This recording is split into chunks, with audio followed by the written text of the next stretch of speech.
The dust had barely settled after the preacher's last words when silence fell over the churchyard of Dusty Creek.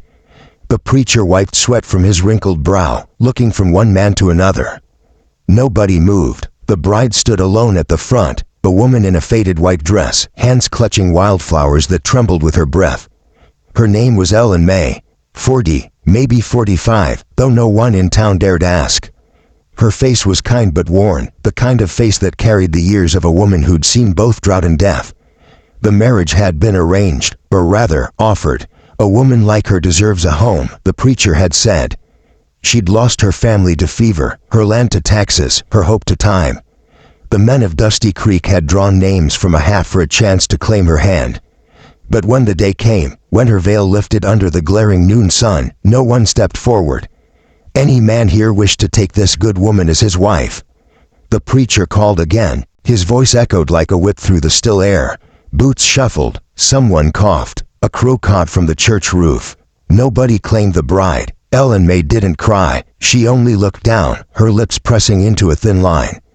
Her fingers loosened, and one by one, the flowers dropped to the dirt. "Seems the Lord's testin' us today," muttered the preacher, glancing toward the crowd of ranchers and drifters. No one. Then came a small voice from the back. "That's her. That's my mama." Heads turned. A little girl stood in the doorway, barefoot, hair tangled with dust, wearing a tattered gingham dress. Her eyes were bright blue, clear as the sky after rain. She pointed a trembling finger toward Ellen May. "Mama," she said again, softer this time. "That's my mama." The crowd murmured. Men whispered. Women gasped. The preacher blinked, unsure what to say. Ellen May froze. Her eyes widened, then softened, as if she'd seen a ghost. The child stepped closer, clutching a worn leather satchel. Her small feet left dusty prints on the church floor. She looked no older than 6. "Child," the preacher stammered, "where's your father?" The girl looked around, eyes wide with something that wasn't fear but purpose. "He's gone," she whispered. "But Mama, she's here." Ellen May's lips parted, her breath caught in her throat. She knelt slowly, her knees brushing the dusty boards. "Sweetheart," she said, voice shaking. "What's your name?" "Clara," the girl said. The name hit Ellen May like a bullet. Years peeled away in an instant. The memories, the nights crying over an empty cradle, the day she'd buried a tiny wooden box behind her father's barn. Clara had been the name she'd given her stillborn child. But this girl, this Clara was breathing. Dash, dash, dash. The preacher tried to calm the murmurs. "Child, maybe you're mistaken." But before he could finish, a tall man stepped into the doorway behind the girl. A shadow cut across the floor. The stranger wore a long brown coat, a revolver on his hip, and the look of a man who'd buried too many sins. "I'm not mistaken," he said, his voice low as thunder. "The girl's tellin' the truth." Ellen May's heart stopped. The stranger took off his hat, revealing dark hair streaked with gray. His eyes, a cold, stormy blue, locked with hers. "Ellen," he said. It had been 15 years since she'd heard that voice. "Caleb," she whispered. The crowd stirred again. Everyone in Dusty Creek knew the name Caleb Ryder, outlaw, cattle thief, wanted in 3 states. He'd vanished years ago after a robbery gone wrong near the border. "Preacher," he said, stepping forward, "I'm here to claim the bride." Dash, dash, dash. The preacher's mouth fell open. You can't be serious, Ryder. You're a changed man," Caleb interrupted. "And I got a right to what's mine." He turned to the little girl, then to Ellen May. "We both do." Ellen May's hands shook. "What are you doing here?" she demanded in a low voice. "You should have stayed gone." "Couldn't," he said simply. "Not when I found her." He nodded toward Clara. Ellen's breath hitched. She can't be." "She's yours," Caleb said. "Ours." The air went dead silent. Dash, dash, dash. 15 years earlier, Ellen May had fallen in love with a ranch hand who worked her father's land, Caleb Ryder, a quiet man with a broken smile. They'd planned to marry in secret, but one stormy night, he'd been accused of stealing horses. He swore he was framed, but the sheriff didn't care. He fled into the desert, promising to return. Ellen never saw him again. She discovered she was pregnant weeks later. The baby was born too soon, too weak. The midwife said the child never took a breath. Ellen buried her behind the old willow tree herself. Now the same man stood before her, claiming their child lived. "It's not possible," she whispered.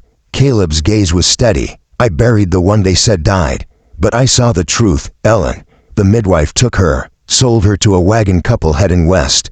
I found out years later." His voice cracked for the first time. "It took me 10 years to track her down." Ellen's knees nearly gave out. The room spun, and she grabbed a cue for balance. "You're lying," someone shouted from the crowd. "Ain't no proof." But Clara stepped forward, holding out the leather satchel. Inside was a faded piece of cloth, half of a quilt square, stitched with Ellen's name. Ellen's hand went to her chest.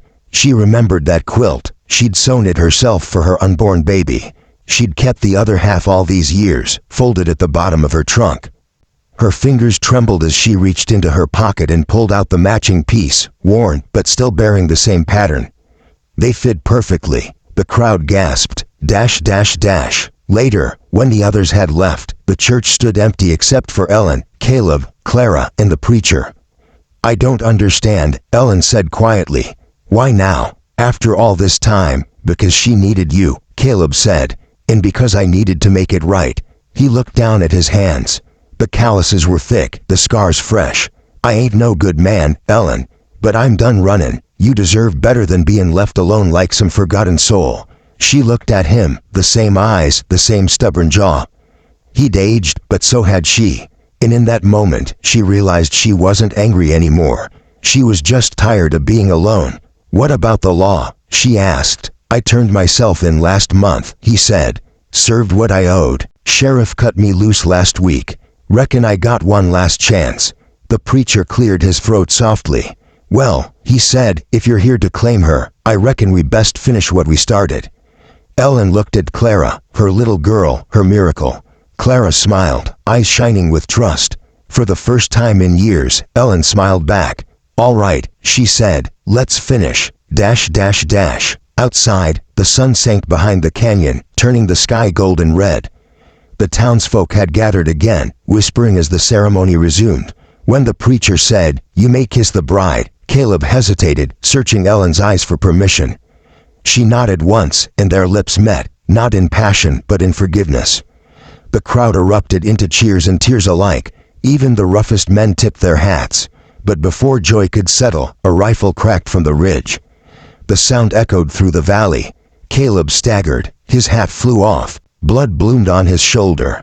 Screams filled the air. "Caleb!" Ellen cried, grabbing him as he fell. Men ducked for cover. The preacher yelled for someone to find the shooter. But another shot split the air, striking the church bell, sending a shiver through the earth. Ellen looked toward the ridge and saw a dark figure on horseback. "Who is that?" she gasped. Caleb's jaw clenched. "That's the man who framed me." The rider turned, raising his rifle again. Dust swirled as he spurred his horse and disappeared behind the ridge. Caleb survived the wound, but not easily. Ellen stayed by his side for weeks, tending to him in the small cabin outside town. Clara brought him water and wildflowers every morning, calling him Pa without hesitation. One night, under the oil lamp's soft glow, Caleb told her everything. "His name's Silas Granger," he said, voice low. "Used to ride with me before I quit thievin'. He stole the ranch horses, blamed me, and vanished. I've been hunting him ever since." Ellen's heart tightened. "You mean the sheriff never knew?" "He knew," Caleb said, "but Granger paid him off. This town's been dirty for a long time." Ellen looked out the window at the quiet desert. "Then maybe it's time we clean it." Caleb chuckled softly. "You always were braver than me." By spring, Caleb could ride again. Dusty Creek had changed. Whispers of Silas Granger being spotted near the old mine spread through town. One morning, Caleb saddled his horse. Ellen came out, holding Clara's hand. "You don't have to do this," she said. "I do," he replied. "For us." Clara's eyes welled up. "You'll come back." He smiled faintly. "That's a promise, little one." Ellen pressed a small revolver into his hand, her father's old gun. "Then take this. You're not going alone." The final showdown came at sunset. The mine lay silent, wind howling through the empty shafts. Caleb dismounted, hands steady on his revolver. Silas stepped out from the shadows, his grin twisted. "Well, I'll be damned," Silas drawled. "Didn't think you had the guts to crawl back." "Should have thought of that before you shot me," Caleb said. "Wasn't personal," Silas said, cocking his rifle. "Just business. Then let's finish it." The first shot cracked through the canyon. Caleb dove behind a rock, bullets sparking off stone, the air filled with dust and gunfire. Then, silence. Caleb stepped out slowly, revolver ready. Silas lay on the ground, clutching his chest. His rifle had fallen beside him. "You always were too stubborn," Silas gasped. "Should have stayed gone." Caleb holstered his gun. "Guess I had something worth coming back for." Silas gave a bitter laugh before the light faded from his eyes. When Caleb rode back into Dusty Creek, Ellen and Clara were waiting. The whole town watched from their porches as he dismounted and walked to them. He dropped to one knee beside Clara. "Told you I'd come back," he said softly. Ellen cupped his face in her hands. "You did more than that," she whispered. "You brought us back too." The three of them stood together as the wind carried the last of the dust away, the outlaw, the forgotten bride, and the little girl who refused to be silent. And though no one had claimed the bride that first day, by the time the sun rose again, the whole town knew. She'd been claimed not by a man's pity, but by love strong enough to rise from the grave. By summer's end, the church bell rang again, this time for joy. Caleb Ryder, once an outlaw, became Dusty Creek's new sheriff. Ellen took charge of the town school, teaching reading and kindness in equal measure. And Clara, barefoot as always, ran through the streets shouting to anyone who'd listen. "That's my mama, that's my papa." And every time Ellen heard it, she'd stop whatever she was doing, close her eyes, and whisper a silent prayer, not for what she'd lost but for what she'd found when no one else dared. To claim her, because sometimes the forgotten find their way home, not by being chosen, but by being remembered. And in that dusty corner of the Wild West, under a sky wide enough to hold every sorrow and every dream, Ellen May finally stopped being the bride no one claimed. She became the woman who claimed her life back, with a little girl's voice to guide her home.